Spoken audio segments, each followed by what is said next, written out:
Baik, Assalamualaikum warahmatullahi wabarakatuh. Selamat malam semuanya, salam sejahtera untuk kita semua.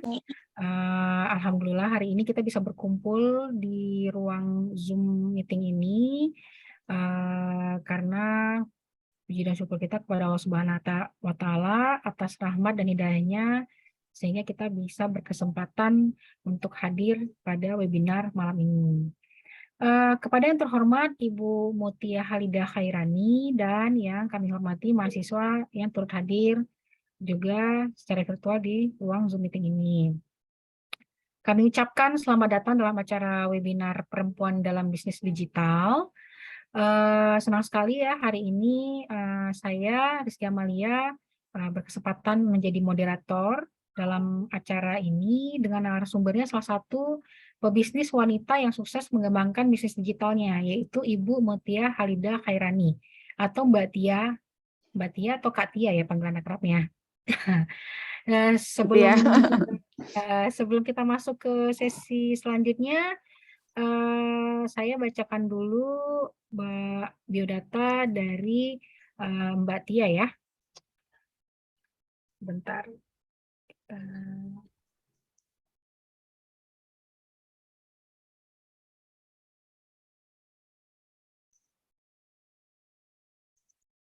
Perlihatkan juga dulu biodatanya.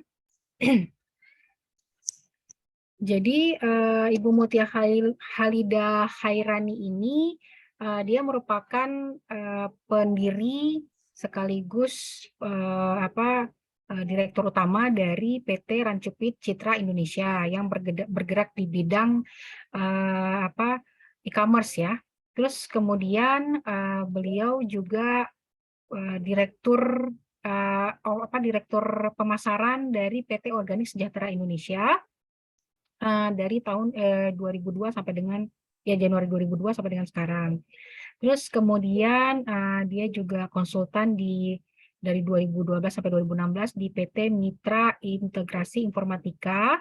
Terus kemudian konsultan di PT Hyper Intel Solutions dari tahun 2010 sampai 2012 dan pernah magang di PT Telekomunikasi Indonesia. Jadi beliau ini background pendidikannya itu adalah sarjana teknik informatika. Terus sertifikatnya itu Cloud Service Specialist, terus kemudian Product Support Specialist, Oracle Enterprise Performance Reporting Cloud Service, Oracle Planning and Budgeting Cloud Service Specialist, Oracle Hyperion Planning, Oracle Hyperion Financial Management, kemudian Oracle Hyperion Planning Pre-Sales Specialist ya. Jadi dan ini ada beberapa pengalaman proyeknya ya, pernah di PT Matahari Kahuripan Indonesia, kemudian juga ada di PT Mitra Adi Perkasa, kemudian di PT Samudra Indonesia.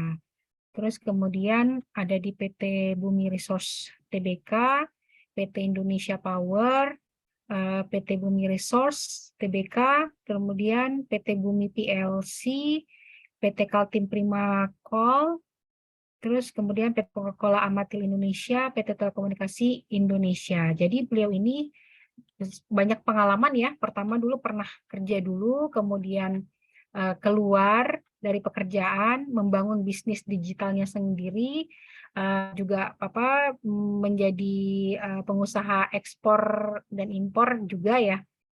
Jadi ekspor aja ya. Ekspor aja. Terus kemudian memang pengalaman di bisnis digitalnya itu udah sangat mumpuni ya untuk perempuan yang masih muda seperti Ibu Mutia Halidah Khairani atau Mbak Mutia atau Kak Tia ya. Oke. Baik, untuk kita masuk pada sesi selanjutnya, kami persilakan kepada Ibu Mutia Halidah Khairani untuk memberikan materi tentang bisnis digital. Kepada Ibu Mutia, kami persilakan waktu dan tempat. Baik, terima kasih Ibu Rizky Amalia. Halo semuanya, nama saya Mutia Halidah Khairani. Ini pertama kalinya saya ngajar di UNSI ya. Jadi ini mungkin presentasinya bakalan agak santai dan nggak terlalu banyak juga, banyak gambar sih. Ya udah deh, kita mulai aja ya.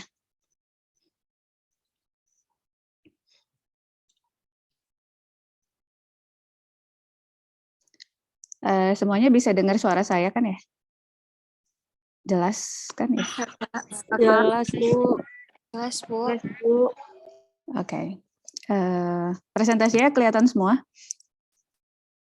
Kelihatan.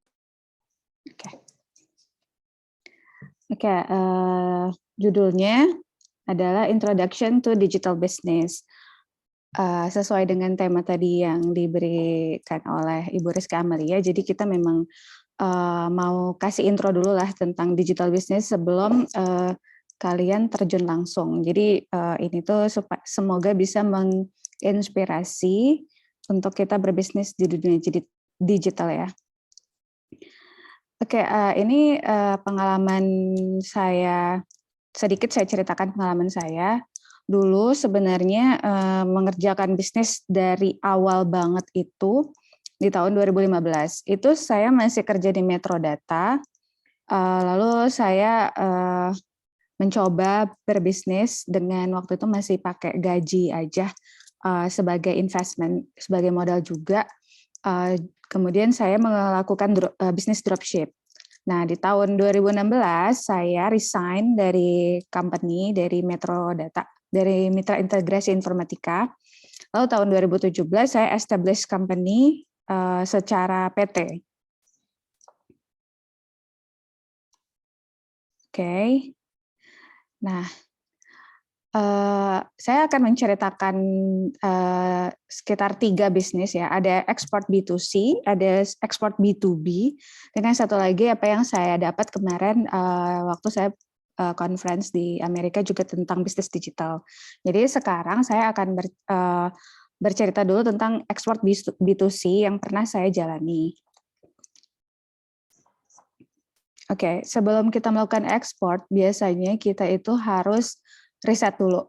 Nah, waktu saya melakukan riset itu saya bakalan, karena ini tujuannya tuh ekspor ya, berarti kan harus keluar Indonesia. Jadi saya nyari dulu negara-negara yang buying power itu besar. Jadi kita bisa lihat dari GDP-nya seperti United States, China, United Kingdom, atau India.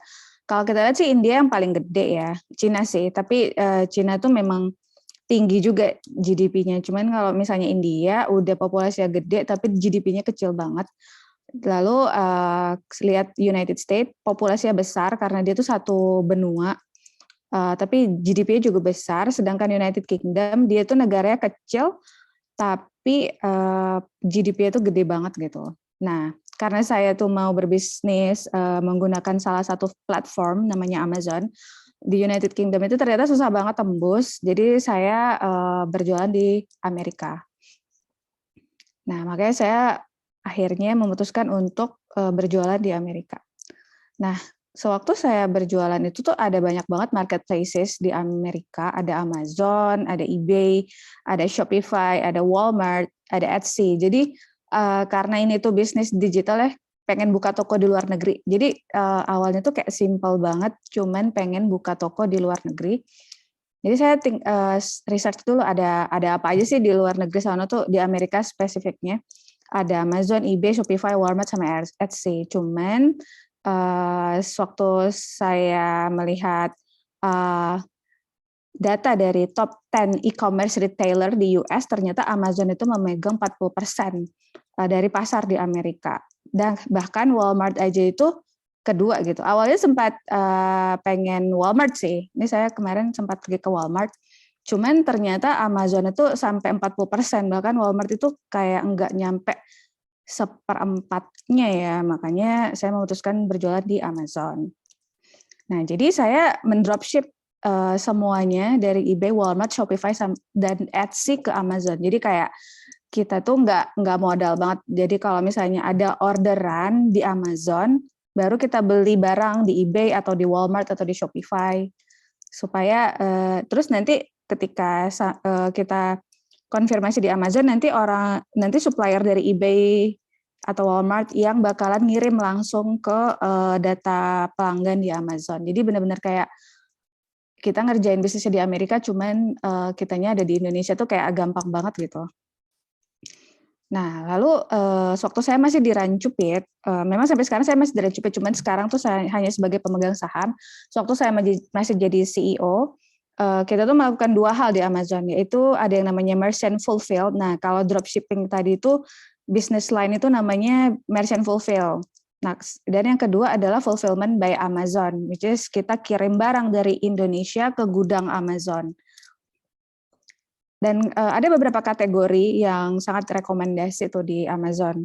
Dan yang sering Rancupit lakukan sewaktu itu adalah art and craft and sewing, home and kitchen, dan ada beberapa UMKM di Jakarta sini yang ngirim barang ke toys and games. Jadi mereka bikin kayak boneka yang tanpa wajah gitu sama pakai jilbab terus dikirim ke Amerika.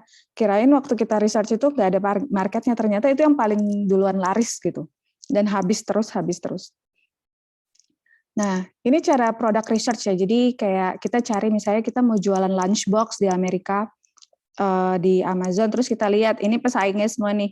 Ada kelihatan nggak ya? Ada Bento Kids Go, ada beberapa merek nih Bento Box itu menjadi saingan kita. Nah, kalau untuk product research kayak gini biasanya kita pakai tools namanya Jungle Scout atau Amazon Scout. Jadi supaya kita lebih tahu aja sih mau jualan barang apa, dan kalau misalnya kita kepikiran mau jualan kotak makan tuh. Nah, saingannya siapa aja nih? Jadi kita biasanya pakai tools. Nah, ini salah satu contoh lunchbox yang dijual di Amazon. Kita lihat kalau di Amazon itu review sampai 627 rating, ini tuh berarti dia laris banget. Dimana kalau kita lihat dalam satu halaman ini aja ada beberapa warna gitu. Jadi kalau misalnya calon pembeli mau beli warna ungu, warna pink, itu gampang tinggal buy now aja. Makanya kualitas produk listing kalau kita jualannya produk orang lain itu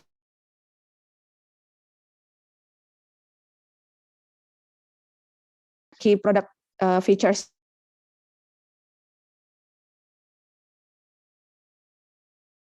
bukan bisnis yang sebenarnya bukan bisnis yang gampangan ya. Ini sebenarnya semuanya susah.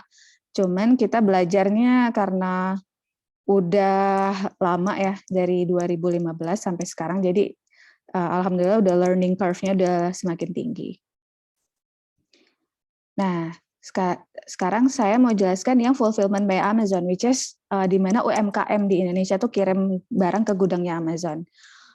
Nah, sebenarnya kenapa sih saya sangat encourage orang-orang jualan di Amazon, karena ini contohnya ya, di Tokopedia ada cookie cutter tuh cetakan kue, harganya $19, salah, 19.000.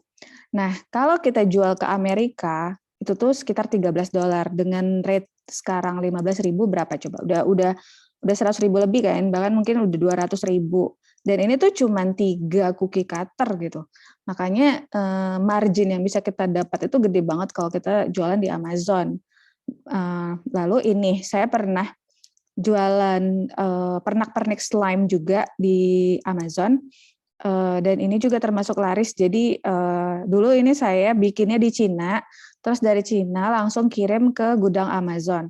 Nah, enaknya Cina bisa menawarkan free shipment gitu untuk pengiriman minimal 500 kilo itu bisa langsung free shipment. Sedangkan kalau di Indonesia biaya kargo, biaya kontainer itu masih sangat mahal. Nah, ini salah satu saingan Eiger, namanya Torch. Ini sama-sama perusahaan backpack yang di Bandung. Nah, mereka juga udah jualan di Amazon. Ini kalau mau bisa lihat, ini Mall of Rancupit nama PT saya. Jadi tas ini dijual di Mall of Rancupit di Amerika dengan harga segini. Padahal harga aslinya itu HPP-nya kalau nggak salah cuma sekitar 400 ribuan. Kalau dibilang laku sih, cuman memang ada juga yang komplain, wah ini kemahalan, karena banyak saingan dari Cina juga sih. Cuman ya, kalau kita bisa menawarkan kualitas yang bagus, dengan key product features yang menarik, biasanya ada aja sih buyer yang beli. Nah, ini waktu proses kita mau kirim, jadi ini tasnya, terus kita kirim mau kirim ke Amazon itu kita harus print dulu barcode dari Amazonnya, terus kita tempel di plastik tasnya, lalu kita tempel juga di kardus box besar. Nah, kardus box besar ini kita kirim pakai air freight. Air freight-nya itu bisa EMS, FedEx, atau DHL. Kemarin sih kita karena kerjasama dengan company, jadi kita kirimnya pakai DHL. Jadi kirim hari Jumat, hari Senin tuh udah nyampe, cepet banget deh ke Amerika waktu itu. Terus shipping rates-nya itu cuman kayak $10 per item sih. Jadi kalaupun HPP-nya 400.000, ongkos kirimnya 150.000, berarti kan 550.000 dengan fee Amazon sekitar tambah 150.000 lagi. Pokoknya masih banyak margin yang bisa didapat dari tas itu. Nah, kita tuh sempat juga mengirim menggunakan kapal. Jadi supplier ini disebut juga UMKM ya, orang-orang UMKM di sekitar Pulau Jawa, kirim ke warehouse-nya Indonesia. Dulu warehouse ini ada di gudangnya Rancupit, jadi kita memang sewa gedung 2 lantai untuk jadiin gudang. Terus kita kirim pakai kontainer ke pelabuhan, terus kapal kemudian kirim ke pelabuhan di Amerika, terus dikirim lagi pakai trailer ke warehouse yang di Amerika, sampai ke warehouse di Amazon. Kenapa ada 2 warehouse? Karena Amazon itu tuh setiap kita daftar, misalnya kita kirimnya tas atau kita kirimnya kerajinan rotan, itu bakal dipecah, bukan di satu warehouse. Jadi ada beberapa warehouse di beberapa negara bagian. Jadi memang harus ada gudang penampung dulu di Amerika, baru disebar ke gudang-gudang di Amazon. Nah, kalau tadi itu pakai pesawat itu ongkos kirimnya $10, kalau pakai kapal itu murah, cuma $3 per item atau sekitar 50.000. Cuman kalau pakai kapal itu pengiriman sampai Amerika itu bisa minimal 3 minggu sampai 2 bulan. Jadi nggak bisa kalau kita kirim produk makanan yang cepat kadaluarsa, karena nanti sampai sana udah nggak bagus gitu. Nah, ini salah satu gudang Amazon yang ada di California. Ini namanya Blue Warehouse. Jadi Amazon itu dia punya 2 gudang, Yellow Warehouse sama Blue Warehouse. Ini sewaktu saya mengunjungi gudangnya di bulan Maret. Nah, kenapa dia biru? Karena ini hanya khusus untuk pelanggan Amazon yang Prime. Jadi dari gudang ini juga bisa dikirimin barang pakai drone ke alamat pembeli. Jadi misalnya kayak saya mau pesan power bank nih, karena saya pelanggan Prime dan saya butuhnya cepat, mereka bisa kirim pakai drone selama kawasan yang dikirim itu masih dekat dengan gudang gitu.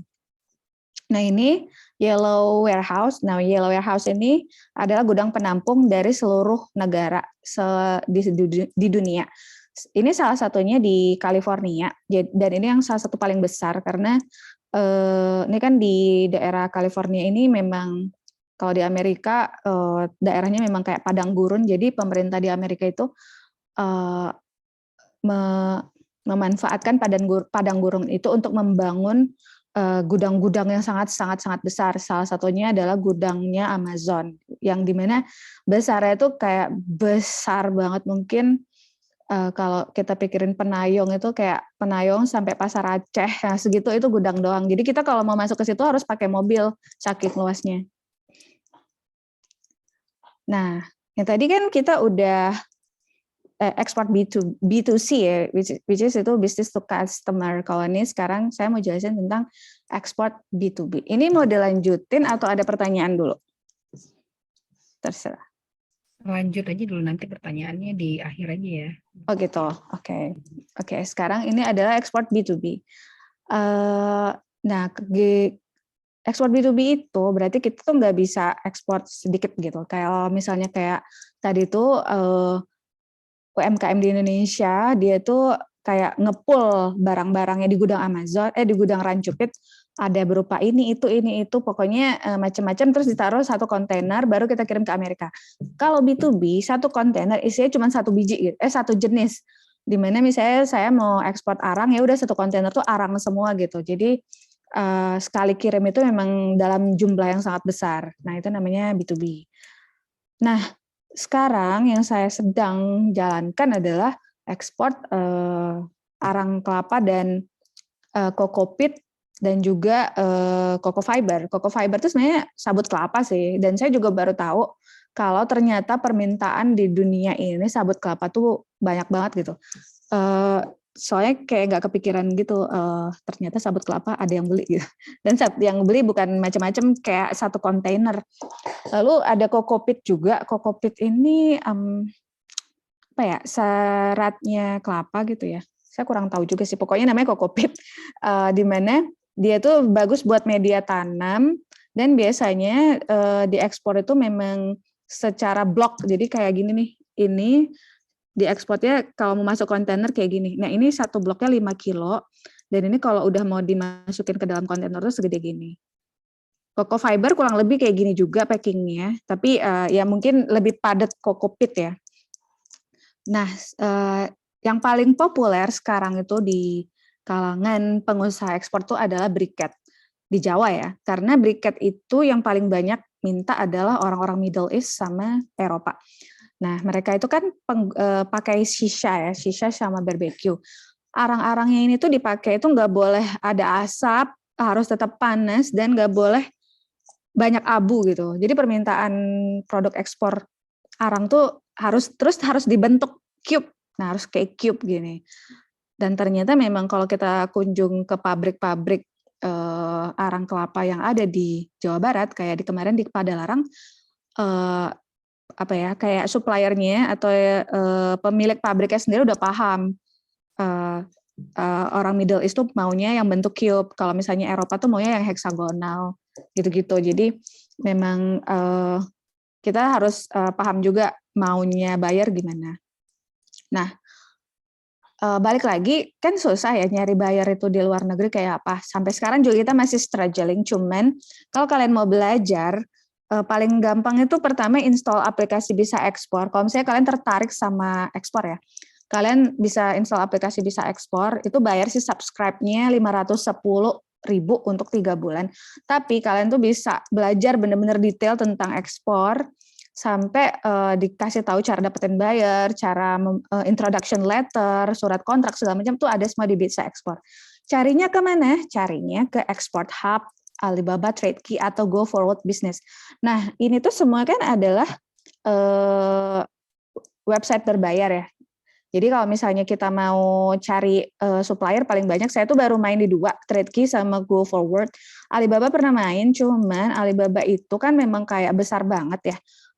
Semua ada gitu, segala ada gitu. Tapi kalau misalnya kita search sesuatu atau calon buyer search sesuatu, mereka akan mengedepankan orang Cina dulu gitu di Alibaba. Sedangkan kalau Go Forward Business sama Trade Key ini lebih adil ya. Jadi kalau kita search dari seller Indonesia keluar, dari Eropa keluar, sedangkan kalau Alibaba tuh kayak halaman depan sampai halaman kedua, ketiga itu orang Chinese semua. Jadi kita sebagai ekspor komunitas ekspor tuh kayak udahlah nggak usah pakai Alibaba, mana Alibaba itu 1 tahun tuh 33 juta subscribe-nya dan itu mahal banget.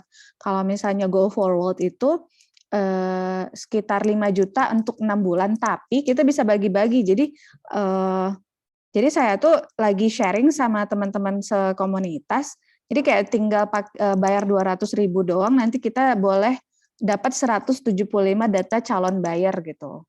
Sama seperti Export Hub gitu juga. Bukan, Trade Key, sorry. Nah, Export Hub belum saya explore, tapi ini salah satu yang disarankan juga dari komunitas ekspor. Kalau kalian beneran mau belajar ekspor, yang paling pertama harus masuk ke aplikasi Bisa Ekspor dulu. Itu hal yang paling gampangnya, yang bisa kalian perdalam dulu. Baru nanti kalian nyambung nih sama ini, dan lain-lain. Enaknya tuh ekspor tuh sebenarnya kalau kita bisa dapat buyer dan keluar kontrak, mereka tuh akan membayar DP. Taruhlah misalnya harga arang briket tadi tuh kita jual 1 kilo 70.000, sedangkan di pabrik itu 1 kilo cuma 21.000 dan kita Nanti kan dibayar DP tuh 35.000 DP-nya. Sedangkan kita juga ke pabrik bayar DP gitu. Jadi kayak kita udah ada margin juga untuk DP sendiri, kita udah margin gitu. Tapi caranya gimana? Ya harus meyakinkan buyernya itu kita harus punya website, kita harus benar-benar paham tentang produk gitu. Dan harus fast response ya. Jadi kalau misalnya kita sama buyer di Amerika, which is kita di sini malam, mereka di sana siang, ya mau nggak mau harus tetap tetap balas gitu kalau mereka WhatsApp. Jangan slow response saja. Nanti hilang, sayangnya nanti mereka hilang kan. Nah, tadi kan udah lihat tuh ada ekspor B2B, ada B2C, tapi tenang ini belum selesai. Tapi sebenarnya yang next ini tuh cuman pengenalan dikit aja, karena ini lebih teknis ya. Ini tentang IT sih. Nah, ada beberapa yang masih saya jalani sampai sekarang, yaitu NFT, cryptocurrency, sama digital stock. Nah, jadi kemarin, bulan 5 kemarin saya pergi ke conference di Amerika, itu conference-nya tentang 3 bagian ini nih, NFT, cryptocurrency, dan digital stock. Tapi sebenarnya bukan 3 ini aja, dia tentang Web 3.0 juga, dan pokoknya ini teknis banget tentang dunia digitalisasi di masa depan lah gitu ya. Tapi ada beberapa hal yang bisa saya tangkap di sini, di mana sekarang tuh berbisnis digital tuh gampang banget. Kalau misalnya kalian mau beli saham, ada aplikasi namanya Stockbit. Kalian kalau iseng-iseng tuh mau beli saham 1 lot doang, karena murah kan, ini aja kayak ADMR tuh 1 lot aja harganya cuma 1.000. Ya udah kalian beli aja gitu, cuman 1.000 ini gitu. Dan itu memang sekarang aplikasi-aplikasi kayak gini memudahkan kita untuk trading, nggak kayak dulu kita harus beli saham itu harus ke broker, entah brokernya bener apa enggak, tapi sekarang bisa segampang ini. Ya itulah karena kemajuan teknologi ya. Lalu misalnya masalah cryptocurrency. Nah, cryptocurrency di sini memang masih diperdebatkan ya, cuman kemarin itu saya pakai cryptocurrency itu untuk transaksi digital di dunia metaverse untuk datang ke conference gitu. Jadi karena kalau mau ke conference itu cuma bisa belinya pakai bayarnya pakai ETH ya. Ini kan ada Bitcoin, ada Ethereum. Jadi kemarin memang bayarnya pakai Ethereum, dan kebetulan saya tuh dapat free juga Ethereum-nya. Jadi saya nggak ngeluarin uang apa-apa, tapi bisa masuk ke conference gitu. Nah, ini conference-nya yang di Amerika. Jadi memang ini conference keren banget karena pertama banyak artis Hollywood yang datang, karena mereka memang orang Amerika tuh kayak hype banget lah tentang blockchain. Jadi mereka kayak artis-artis kayak penyanyi kayak Liam Payne datang juga. Liam Payne itu dia membuat lagu dan di store berupa blockchain teknologi gitu. Jadi orang kalau misalnya mau ngedengerin lagu dia, streaming, atau apapun, bayarnya pakai cryptocurrency gitu. Tapi sekarang karena cryptocurrency lagi jatuh harganya, jadi masih bingung juga tuh mereka kayak gimana dapat untung. Cuman balik lagi, memang teknologi blockchain itu tuh susah security-nya sangat tinggi, jadi bisa disimpan sampai bertahun-tahun ke depan. Makanya mereka memutuskan untuk menyimpan kekayaan intelektual mereka semua di teknologi blockchain. Dan ini ada sekitar pengunjungnya itu sekitar 2.000 orang, tapi yang terdaftar doang di V-Conference ini V-Conference. Dan kalau kita mau masuk ke sini, kita harus nunjukin tiket sama paspor kita. Jadi nggak bisa sembarang orang masuk ke sini. Nah, ini salah satu internet generation yang dibahas kemarin di conference, di mana sekarang itu udah versinya Web 3.0. Kita tuh sekarang kan bukan ngelihat lagi web page yang cuman gambar, terus tulisan, tapi sekarang tuh kita lebih advance lagi dari social media, which is kita bahkan bisa ngelihat salah satu dunia ya. Dunia tuh dari di dalam website gitu. Ya sekarang kayak Facebook sedang bikin metaverse, itu ya salah satunya adalah itu adalah teknologi dari Web 3.0. Jadi kayak kita bisa main bulu tangkis secara dunia maya, bisa naik sepeda di dunia maya, itu salah satu kemajuan dari Web 3.0 gitu. Oke, kesimpulannya, sebenarnya digital business itu gampang diimplementasikan gitu, dan bisa menggunakan uang yang sedikit. Jadi kita nggak perlu punya minjem uang sana sini dalam jumlah yang banyak, karena bisa cuman kalau misalnya kalian mau beli saham ya kayak tadi cuma 2.000 perak udah bisa beli saham gitu. Jadi memang benar-benar bisa langsung bertransaksi, terus tiba-tiba besok harganya misalnya saham yang 2.000, besok tiba-tiba bursa saham lagi bagus jadi 3.000 ya tinggal kalian jual dan jadi untung 1.000. Ya itu simple mainnya ya, maksudnya bisa seperti itu.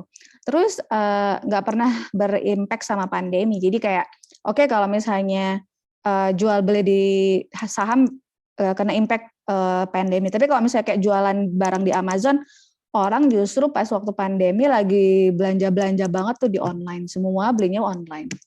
Terus kita bisa melakukan bisnis tuh dari negara yang lain gitu. Jadi misalnya kayak saya lagi di Indonesia atau saya pergi ke Singapura, dimanapun saya bisa tinggal bawa laptop, saya bisa berbisnis gitu. Nggak perlu harus ada di rumah terus-terusan, bisa sambil jalan-jalan, nggak perlu masuk kantor gitu. Terus kita harus konsisten juga sih, jangan tiba-tiba mau nyoba jualan di Amazon, susah, nyerah gitu ya, nggak bisa. Harus tetap konsisten dan stay fokus supaya bisnis kalian bisa berkembang. Terus juga kalian tuh harus punya bisnis awareness ya, jadi kayak kalian bisa melihat di sekitar kalian tuh ada apa sih yang bisa dijual atau ada apa sih. Jadi itu bisa terlatih kalau kalian sering ikut komunitas, sering baca buku, nonton YouTube yang tentang bisnis. Nah itu tuh bisa mengasah nih bisnis potential awareness. Nah, kadang ada obstacles-nya juga kan. Jadi kayak misalnya kayak account Amazon bisa suspend, terus uang ketahan, atau tiba-tiba kita ditipu sama buyer. Nah, itu bisa aja. Cuman yang paling pertama harus kalian lakukan, keep learning and research. Jadi pokoknya kalian tetap harus baca gimana caranya, atau termasuk networking ya, atau di expertise. Jadi kayak tanya aja sama ketua komunitasnya, pasti dia yang paling banyak pengalaman. Ini gimana sih dulu pas overcome tiba-tiba bayar nggak mau bayar, atau gimana sih misalnya saya ditipu tiba-tiba ada yang mau beli buah 1 kontainer ternyata pengepulnya bohong gitu-gitu. Itu semuanya harus tanya gimana cara mereka overcome. Terus kita juga harus punya business diversification ya. Jadi kayak jangan cuman punya satu bisnis, kayak ya udah jualan jualan Amazon doang, tiba-tiba suspend, hilang deh duit. Makanya harus punya kayak kita, misalnya kita kayak jualan Coca-Cola, kita juga jualan susu Greenfield. Jadi harus banyak tuh bisnisnya gitu. Nah, yang pasti adalah kalian juga harus belajar dari kompetitor. Kok bisa sih dia lebih laku dari gue gitu? Kenapa?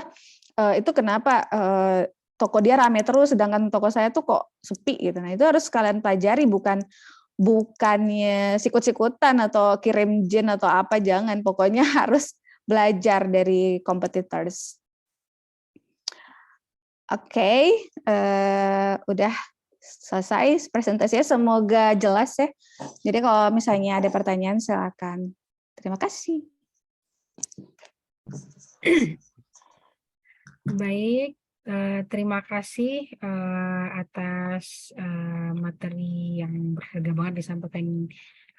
Apa panggilnya Kak Tia aja ya? Mungkin anak-anak ini manggilnya. Ya, ini Kakak. Kak Tia, Mbak Tia. Dia sebenarnya Kak Tia ini orang Aceh. Juga orang Biren, Matang Lupang 2, tapi terus dia berkarir di Jakarta ya sekarang dan tinggalnya di Depok. Oke, selanjutnya kita buka sesi tanya jawab. Silahkan yang mau bertanya, siapa yang mau bertanya, kami persilahkan. 2 pertanyaan dulu kali ya. Atau misalnya ada yang nggak ngerti tadi dari istilah-istilah itu, boleh ditanya itu Kak, apa maksudnya tentang blockchain, misalnya itu boleh. Apa aja boleh ditanyain. Pengalaman saya biasanya mahasiswa itu kan malu ya nanya, jadi ketik aja tuh di kolom chat. Ketik di kolom chat juga boleh. Coba Ya silakan. biasanya kalau ngajar di tempat lain suka malu. Biasanya mahasiswa S1 atau D3 tuh malu nanya. Kalau S2 nanyanya nggak bisa habis. Itu kayak biasa ya pas ngajar. Ya. Siapa yang mau bertanya? Ibu. Ya, silakan Rara. Baik, saya ingin memperkenalkan diri terlebih dahulu. Assalamualaikum warahmatullahi wabarakatuh. Waalaikumsalam warahmatullahi wabarakatuh. Nama saya Zaratul Aini. Saya ingin menanyakan kepada Kak Mutia, apa yang membuat kakak untuk menjual produk kakak itu ke luar negeri gitu? Apa dikarenakan memiliki keuntungan yang banyak ataupun dikarenakan ada suatu ketertarikan dan kelebihan di negara itu daripada negara kita sendiri gitu Kak? Gitu saya ingin tahu. Terima kasih Kak. Oke, baik. Pertanyaan berikutnya ada? Novi, Bu. Ya, Novi. Silakan Novi. Saya ingin bertanya pada Kak Mutia. Jadi ketika kakak memutuskan untuk mengirim barang ke luar negeri, mengirim barang dari Indonesia ke luar negeri, itu kendala apa yang pernah kakak alamin? Udah itu aja, Bu. Oke, baik. Kepada Kak Tia, mau langsung dijawab atau bagaimana? Tadi pertanyaan dari Rara, kenapa tertarik untuk berjualan di luar negeri ya Rara tadi ya, gitu kan? Nah, apa yang menjadi motivasi Kak Tia ini untuk jualan ke luar negeri? Terus kemudian pertanyaan kedua tadi Novi, pada saat melakukan tadi mengirim barang ke luar dari Indonesia ke luar negeri itu kira-kira kendala apa yang kendala ya tadi ya Novi ya, kendala apa yang pernah dialami? Baik, kepada Kak Tia silahkan. Oke. Yang pertama, kenapa jual barang ke luar negeri? Balik lagi, tadi mungkin ada di slide saya tuliskan kalau memang margin yang didapat dari harga di luar negeri itu lebih banyak ya, karena pertama dari segi mata uang aja itu udah beda gitu. Kayak misalnya nih saya contohin cetakan kue. Saya beli di pasar itu cuma 2.000, terus saya packing bagus, terus saya jual di Amerika itu bisa satu cetakan itu $13 gitu. Jadi kayak besar banget marginnya, sedangkan $13 buat orang Amerika tuh kayak cuman sekali makan mereka gitu. Itu murah banget menurut mereka. Sedangkan kalau kita $13 kan 150.000. Sekarang 180.000 tuh untuk cetakan kue mahal banget kan. Makanya dari segi mata uangnya juga udah beda. Jadi kalau misalnya cuman laku $13 buat orang Amerika tuh kecil, tapi kalau buat kita waktu kita rilisin dapat 180.000 dengan modal cuma 2.000 ya itu kayak banyak banget gitu untungnya. Nah itu sih kalau dibilang awalnya gimana ya balik lagi awalnya iseng-iseng ternyata pas waktu buka Amazon dan banyak banget laku yang simpel-simpel kayak gitu kayak cookie cutter atau mainan-mainan yang kayak Lego tapi Lego palsu ya, dulu sempat jualan Lego kayak gitu dari Cina kita ambil kirim langsung ke Amerika. Oh ya saya tuh nggak impor karena pertama cinta barang Indonesia juga. Yang kedua kalau misalnya mau ekspor itu dari Cina nggak kita impor ke Indonesia tapi langsung aja kirim ke Amerika, jadi nggak pernah transit di Indonesia. Dan memang rata-rata orang-orang eksportir atau yang berbisnis di dunia digital ini termasuk lumayan mereka tuh punya pemikiran nggak mau impor sih. Jadi ya udahlah kita ikut aja. Oke, yang kedua itu kendala dari Indo ke luar negeri. Kendalanya pertama adalah pengiriman. Waktu pandemi kita ngirim kargo itu nyampe-nya 2 bulan, terus sampai sana bongkar muatnya 1 bulan.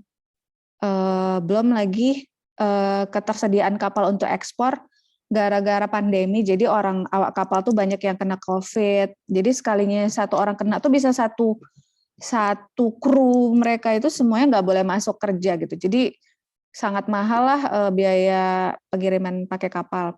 Lalu harga pengiriman pakai pesawat juga jadi naik berlipat-lipat. Itu salah satu kendala. Yang kedua susah banget mengedukasi UMKM untuk tembus pasar Amerika gitu, karena kebanyakan kalau kita mau kirim ke Amerika kan nggak bisa dong cuman jualan, kita kirim cuma 20 biji, cuma 30 biji, sedangkan yang saya harap tuh bisa 1.000 biji gitu. Jadi mereka tuh nggak mampu untuk menyediakan itu gitu, supplier UMKM tuh nggak mampu. Misalnya kayak boneka, pengrajin boneka aja masih penjahit dekat rumah yang paling ada 5 orang. Gimana caranya memenuhi kuantitas untuk kirim sebanyak 1.000 boneka per bulan, sedangkan kita butuhnya kayak gitu, saking laris banget di Amazon boneka itu. Jadi Ya itu juga salah satu kendala, dan memang banyak UMKM kita tuh nggak siap untuk berbisnis secara sehebat itu gitu. Ya mereka jualan di Shopee kan, kalau misalnya terjual 10 ya udah bikin lagi kayak gitu. Nggak bisa mereka sediain sekali 1000 tuh mereka nggak bisa. Gitu. Kendalanya itu sih. Ya paling pengiriman. Ya kalau kita berkaca sama Cina ya, pengiriman aja pemerintah bisa bikin 0 yuan gitu, which is pemerintah sangat mendukung ekosistem ekspor di negara Cina itu, sehingga para pengusaha-pengusahanya itu emang giat banget untuk ekspor. Makanya ekonomi Cina tuh termasuk yang sangat kuat kan. Ya itu sih kurang lebihnya.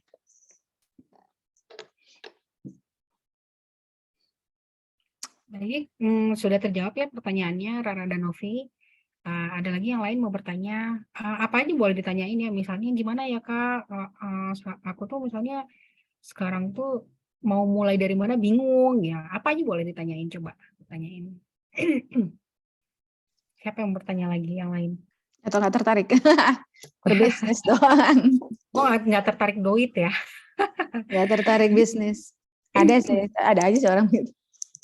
Tapi bisnis sekarang udah gampang, jadi mumpung kalian masih muda, kalaupun kalian gagal masih sanggup untuk bangun gitu, untuk bangkit.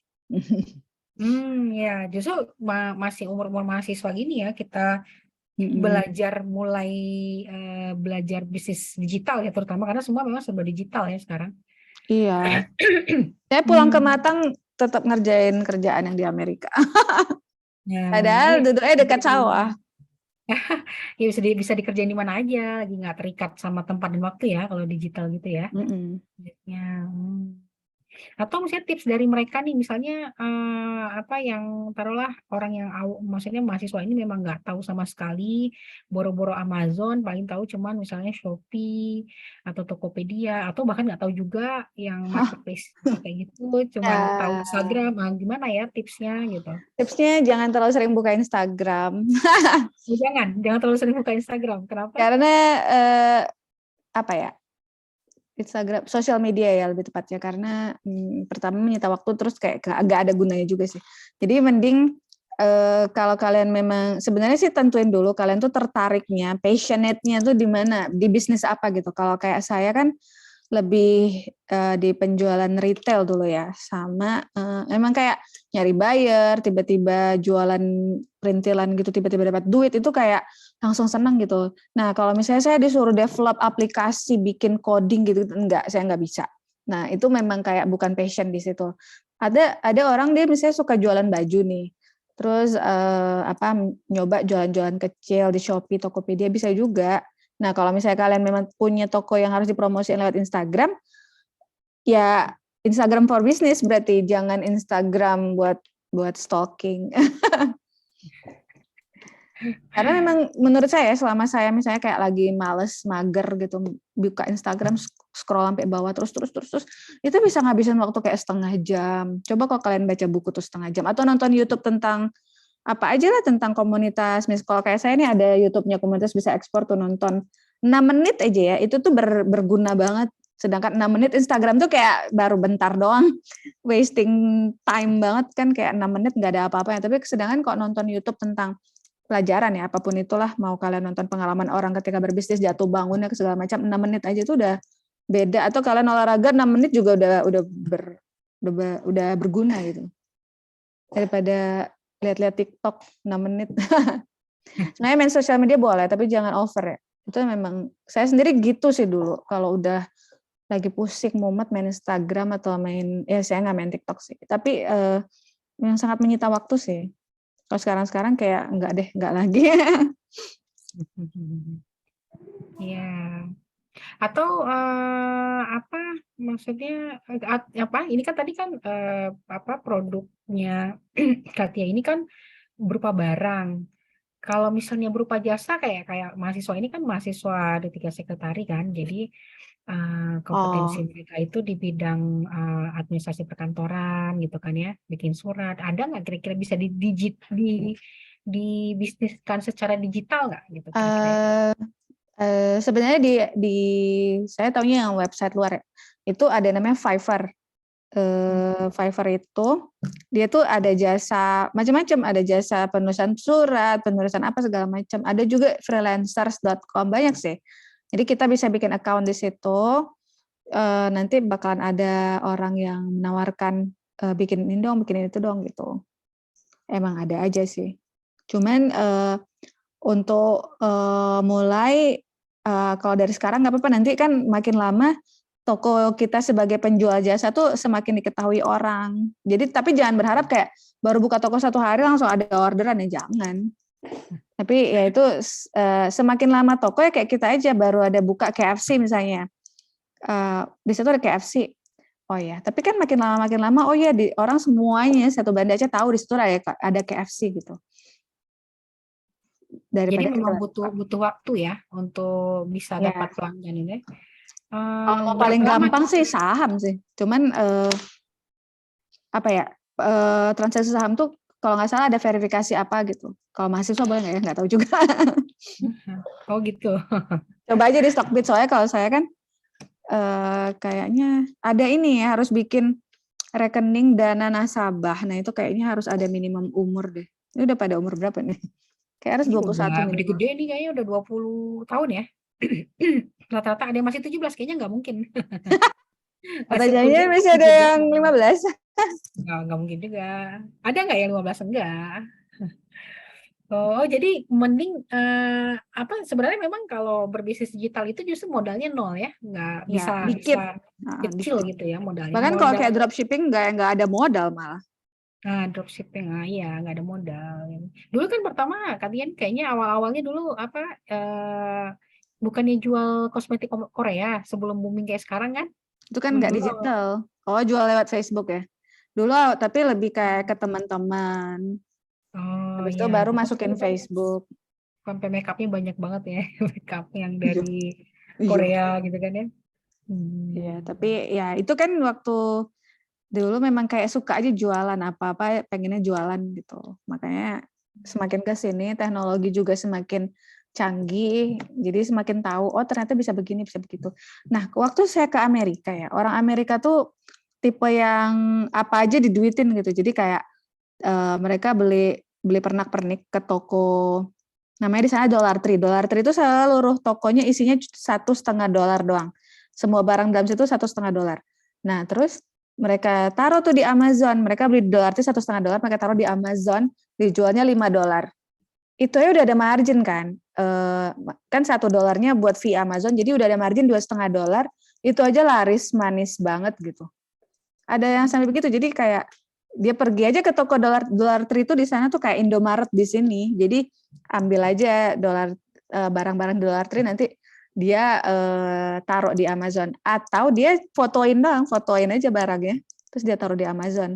Nanti kalau ada laku dia pergi ke Dollar Tree, terus dia jual kayak gitu, dia kirim. Bisa begitu. Sebenarnya kayak produk-produk khas Aceh juga bisa ya, kayak tas Aceh. Cuman pas di foto hari ini, besoknya udah habis, gimana tuh? Nah itu susah. Tapi bisa aja sih. Tunggu dulu, tergantung pasarnya apa dulu. Kalau pasarnya Indonesia ya bisa lah tulis pre-order. Kalau Amazon nggak bisa pre-order. Oh, nggak bisa ya? Nggak Oh bisa. iya. Ya makanya kalau sekalinya kirim harus sekali banyak taruh di gudang Amazon. Kalau di Amerikanya sendiri ya, orang-orang itu bisa kayak nganter ke gudang. Jadi mereka bawa 2 keranjang, nganter aja ke gudang terus pergi gitu. Karena memang ada tempat drop kayak kita di bandara drop baggage. Ini memang ada drop apa namanya? Ya drop barang yang kita mau dijual tuh ada di sana. Makanya kalau kita kan seolah-olah kayak kirim barang dari Indonesia ke Amazon kayak susah banget gitu. Sedangkan orang Amerika sendiri yang emang tetanggaan sama gudang ya, mereka pakai mobil, bawa barangnya, taruh di drop barang, udah dia pulang lagi, sampai kayak gitu. Dan itu bisa sampai ke Amerika juga harus perjalanan bertahun-tahun ya, dari 2015 sampai 2022, baru 7 tahun kemudian bisa beneran lihat gudang Amazon. Jadi hargailah proses-proses itu. Oh iya. Tapi kan kalau misalnya kita mulai pertama nih, misalnya nih anak-anak ini, mahasiswa ini buka toko di apa ya, Shopee ya misalnya gitu kan. Terus udah foto-foto barang, taruh. Terus kan mungkin waktu sebulan belum tentu ada yang beli ya, karena kan di Shopee juga banyak apa sih sellernya kan banyak gitu kan ya. Kayak Itu mulai dengan barang yang banyak orang lagi suka sih. Kemarin sih temen dia jualan, misalnya kalung masker ya, apa sih yang narik masker itu? Ya itulah. Tapi dia bikin kayak bisa ditulis nama atau ada kayak, jadi once kita taruh di sini tuh kayak ada jadi anting gitu. Jadi orang suka, jadi pada beli. Ya gitu, ada value editnya ya di barang yang orang pada suka, tapi kenapa kita lebih cakep, lebih cantik, jadi mending beli di kita gitu. Itu yang kalau kita memang mengekspek orang suka dulu, maksudnya belanja dulu di toko kita, nanti baru kita keluarin barang baru nih, gue jualan ini loh. Kan kita udah ada pembeli yang datang gitu. Paling jadi bisa mulai juga dari yang pernak-pernik murah-murah iya, gitu ya. pernah Yang penting ada yang beli ya di toko dulu ya. ya, soalnya kemarin ada temen dia jualan itu dan karena lucu, memang kayak saya aja tertarik gitu. Jadi di tali maskernya tuh kayak ada bunga mataharinya. Jadi kita kayak lagi, emang agak heboh sih. Cuman kalau kita pakai kerudung polos tuh jadi cantik aja. Dan memang laris, kata dia sold out terus gitu. Ya, Apalagi kita kan pakai kerudung pasti pakai yang tali gitu kan, nggak yang di telinga gitu kan. iya, iya. Jadi So, jatuh start from simple things. Ya, baik. Yang lain gimana? Ada lagi yang mau bertanya nggak? Novi, Bu. Oh ya, Novi. Tanya. Ayo silakan Novi. Jadi gini, Kak, pas Kakak awal mulai bisnis, berapa modal yang Kakak gunain? Atau emang 0 rupiah atau emang berapa gitu? Habis itu, kenapa Kakak memutuskan untuk memulai bisnis? Dan kalau Kakak bisa motivasiin kami untuk bisa mulai bisnis, karena sekarang anak muda sekarang itu agak takut untuk memulai bisnis. Gitu aja. Ya, jadi Novi nanya nih, waktu pertama mulai bisnis tuh modalnya berapa nih Kak Tia? Terus gimana? Minta dikasih motivasi nih anak-anak nih, sebenarnya tertarik ya, tapi kayaknya harus kayak didorong, dimotivasi banget supaya mereka tuh mau mulai gitu. Tuh gimana caranya? Karena anak-anak sekarang mungkin mikir adalah bisnis itu, kayak saya bilang kontainer itu kan harganya mahal ya. Iya itu bisnis, tapi itu bukan versi yang simple ya. Itu memang, itu harus perjalanan bertahun-tahun kalian belajar. Ya itu seperti yang saya ceritain tadi, bisa jualan pernak-pernik yang simple.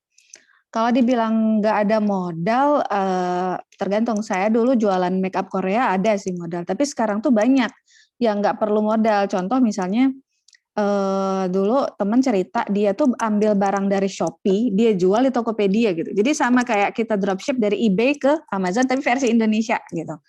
Dan jadi ya udah dia banyak-banyakin aja barang.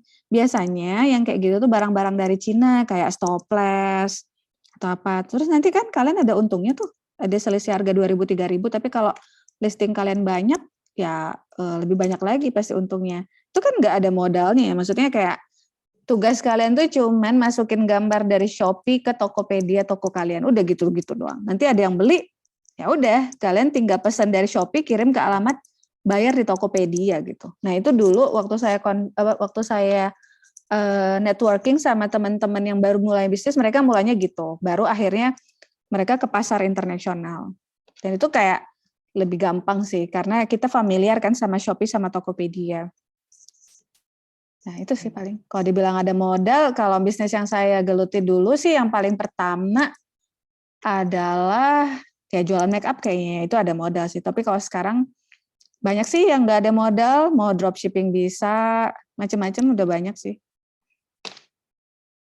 Kayak yang tadi ya, jasa bikin apa tadi ya? Tapi Jualin di jasa. Indonesia belum ada ya? Nggak tahu, di Indonesia belum ada yang khusus. Dulu ada pakai ini, ada sih tiap pakai yang di Bandung punya, tapi apa ya, udah lama sih. Jadi dulu bikin logo tuh kami pakai itu. Kalau misalnya, jadi lihat nanti review apa ya, dia kayak freelancer.com tapi punya Indonesia, apa ya lupa. Nanti deh Google, lihat di email dulu. Di email kayaknya masih ada deh. Gitu. Tapi nggak tahu sekarang masih ada apa enggak. Tapi itu dulu maksudnya kalau dari sisi Katia nih murah ya? Ya, jadi Enggak, maksudnya apa nih? Kalau yang nggak ada modal. Bukan tadi tadi yang membutuhkan jasa pembuatan logo dari Oh, melalui digital apa lebih murah biayanya daripada kita pergi ke toko langsung kayaknya gitu ya. Terus lebih cepat kayaknya prosesnya ya. emang ada sekarang yang bikin logo kita datang ke toko Ada di jasa sini jualan masih logo? bukan maksudnya dia percetakan gitu kan ya nanti betul bikinin Nggak logo kalau desainin logonya. desainnya kayaknya di Aceh nggak tahu mahasiswa gimana. Saya nggak nemu kayaknya ya.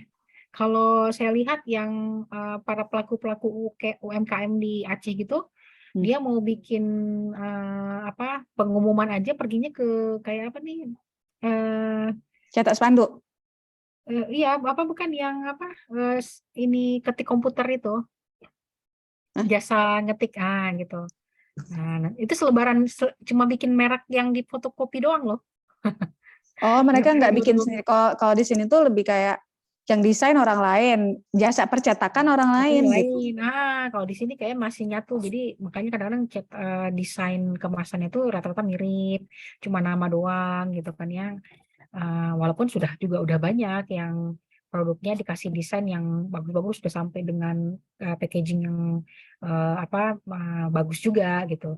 Kayak misalnya kopi Solong aja itu isinya sama tapi warna packagingnya beda-beda gitu. Ada merah, ada silver, ada hitam. Padahal isinya sama gitu. Padahal kan kita kalau misalnya dari sisi Marketing. marketing brand itu kan kalau produknya sama ya udah satu macam aja kan. Yang Iya, kalau kayak Starbucks warna-warni kan selalu hijau. Kemana-mana hijau deh. hijau. Tapi kan kalau pesan minumnya kan beda-beda warnanya gitu kan sesuai pesanan minum kita gitu packagingnya kan. Gitu. Mm-mm. Jadi kopinya itu cuman tulisan Solong, tapi kemasannya itu aluminium warna merah, pink, aluminium warna hitam, kan warna silver, Oh, gitu maksudnya. itu tergantung Warna, available di pabrik ya. iya makanya gitu. Tergantung dia beli di mana kemasannya, terus memang tinggal ditempelin, kayaknya tinggal ditempelin stiker aja gitu. Mau warna-warni aja. Karena waktu itu saya sempat beli kopi pesanan ada teman dari Bandung kan. Saya agak bingung loh, ini bedanya apa gitu. Tanya sama kasir sama aja Bu, katanya. Cuman warnanya beda-beda. Mungkin kita jadi bingung gitu kan.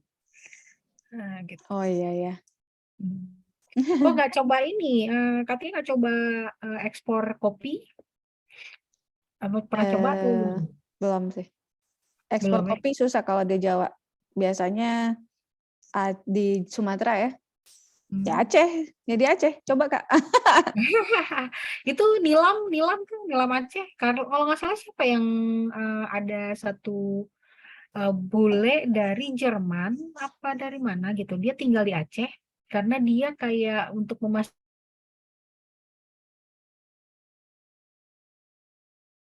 itu yang dikirim ke Jerman itu perusahaan yang di Jerman. Kalau nggak salah kayak gitu. Jadi tinggal di Aceh. Waktu itu ada dikenalin. Terus lupa siapa namanya. Terus gimana nggak nanya nomor HP. Ya Dan dia dia udah menikah sama orang Aceh kalau nggak salah. setiap daerah memang banyak sih potensinya masing-masing sih. Tapi kalau misalnya karena dia di sini, jadi lebih gampang ke berikat kelapa. Lebih gampangnya gitu. Tapi kalau misalnya nanti ke depannya mulai lihat-lihat lagi, ya bisa aja dari pulau lain ya. Kalau ini kan kita timnya juga masih dikit kalau yang di Organik Sejahtera Indonesia ini. Kita tim inti ada 3, yang lain itu kayak kita kerjasama sama desainer untuk bikin katalog, logo segala macam tuh kita kerjasama sama desainer, terus kerjasama sama pabrik. Kita kan bukan manufacturer ya, kita ambil dari supplier. Ya gitu masih kerjasama gitu. Ya berarti memang kalau misalnya kita mau produksi suatu produk nggak harus punya pabrik dulu gitu ya. Berarti Iya. ya. Jadi kolaborasi kerjasama gitu-gitu ya. Dan biasanya orang yang pabrik itu, misalnya kita udah dapat kontrak nih 5 tahun sama buyer. Terus kita bilang sama orang pabrik, nanti kita kontrak sama mereka 5 tahun. Jadi mereka semua baju pekerja, spanduk di pabrik itu udah atas nama perusahaan kita. Kemarin pas waktu kami foto-foto, mereka kan lagi di branding sama Universal Coco. Bukan, Coco Fire namanya. Kalau kami kan Orsi Coco. Mereka Coco Fire. Jadi baju pekerjanya Coco Fire. di depan tuh spanduknya udah Coco Fire punya gitu. Kirain ini memang pabriknya Coco Fire, ternyata memang ada kontrak, kalau 5 tahun kontrak dikasih spanduk gitu-gitu. Boleh pakai, istilahnya kayak kita boleh nge-branding di pabrik kayak punya kita sendiri gitu. Itu kan meningkatkan daya kepercayaan calon buyer untuk pesan sama kita gitu. Oh iya. Oh, menarik juga ya sebenarnya. Jadi memang banyak cara ya untuk kita berbisnis. Jadi gimana sih caranya kita mengasah nih untuk terus apa sih on the track ya, maksudnya terus Sebenarnya yang paling dijaga. pertama kalian harus tahu dulu sukanya sama apa sih, mau ngapain gitu. Kayak misalnya suka masak, ya berarti kan bisnis catering itu adalah hal yang paling cocok gitu buat kalian misalnya.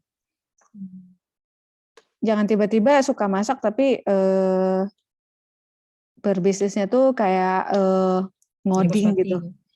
Apa? Nggak suka masak tapi terus bisnisnya kosmetik, padahal nggak bisa pakai kosmetik. Iya, ada orang skincare nggak paham, mukanya nggak pernah pakai apa-apa gitu. Terus mau jual kosmetik, nanti kan pasti orang itu nanya reviewnya gimana, ini enak nggak segala macam, susah juga kan. Ini yang pertama yang kalian suka dulu apa? Kalau saya kan dulu jualan kosmetik emang kayak sampai sekarang juga saya suka banget sama make up gitu. Jadi masih bisa nge-review walaupun sekarang bisnisnya bukan di make up lagi. Cuman kalau misalnya misalnya saya kan nggak begitu paham misalnya tentang arang kelapa, kokopit segala macam, tapi memang di bisnisnya itu ada orang-orang yang hebat-hebat kayak foundernya komunitas pengusaha Muslim Indonesia, foundernya itu pemilik pabrik briket gitu yang selalu kasih seminar bareng Rancupit dulu. Jadi kayak dicecelin apa ya, ilmu itu terus akhirnya kita mulai tertarik. Terus baru cari tahu kenapa sih kelapa bisa sampai diekspor. Terus pas tahu ternyata nilainya sangat besar, permintaannya di seluruh dunia itu sangat besar. Jadi kayak wah duit lagi nih kayak gitu. Lebih kayak gitu sih. Tapi ya itu, jadi kalian harus sering belajar, harus rela malam-malam nyari-nyari buyer. Kalau cuma duduk doang, main sosial media nggak bisa. Harus rajin, itu nomor 1. Ya. Baik, gimana nih yang lain? Nggak ada yang nanya?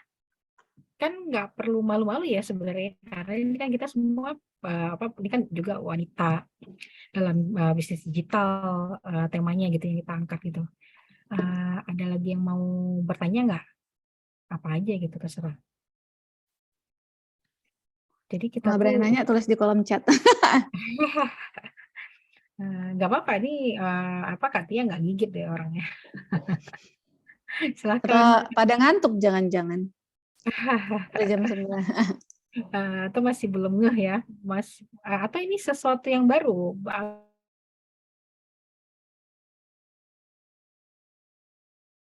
Secara digital atau misalnya udah ada sih tertarik Bu, tapi mungkin apa gitu. Atau udah punya bisnis, mau ditanyain, konsultasi juga boleh ya, Kak Dia ya. Siapa tahu bisa kasih saran, masukan, silakan.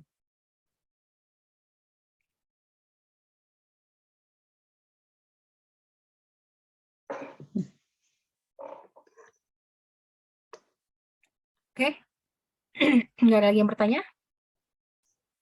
Ayo, siapa yang bertanya? Nggak ada? Udah kayak. Udah. Oke.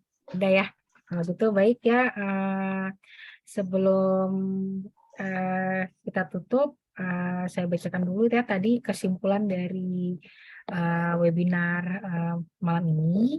Jadi tentang bisnis digital, kesimpulannya adalah bisnis digital itu sebenarnya mudah untuk diimplementasikan. Kemudian bisa dimulai dengan modal yang kecil. Kemudian dia itu bahkan tidak maksudnya tidak terdampak dari pandemi ya, seperti pandemi kemarin. Kemudian kita bisa mengembangkan bisnis ya, atau memiliki bisnis di negara lain, pengembangannya bisa ke negara lain, bisnis digital ini. Terus kemudian yang penting kita harus konsisten dan tetap fokus sama bisnis kita, sehingga kita bisa mengembangkan bisnis digitalnya.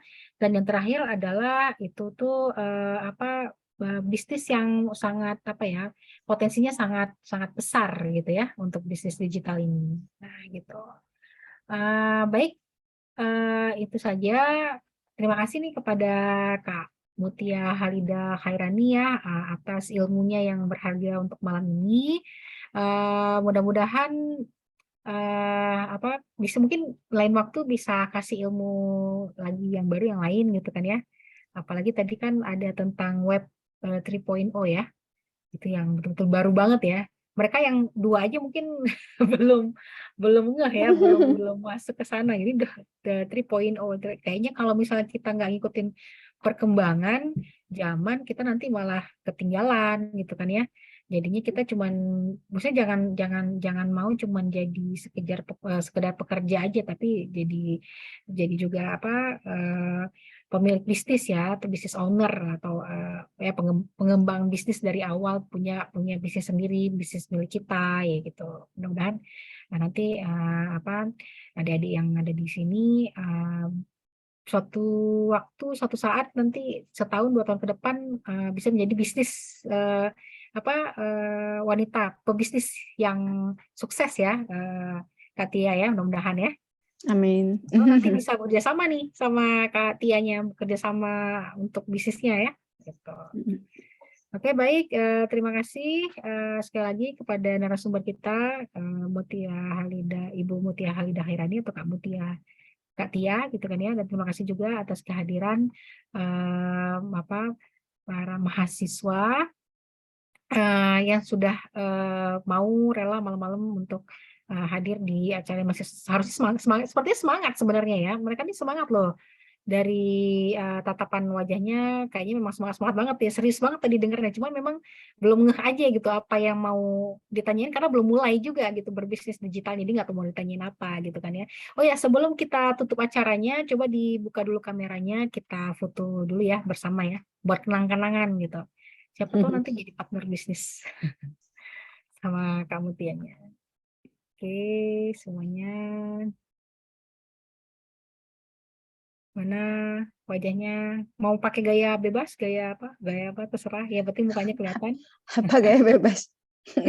Gaya bebas, gaya apa tuh.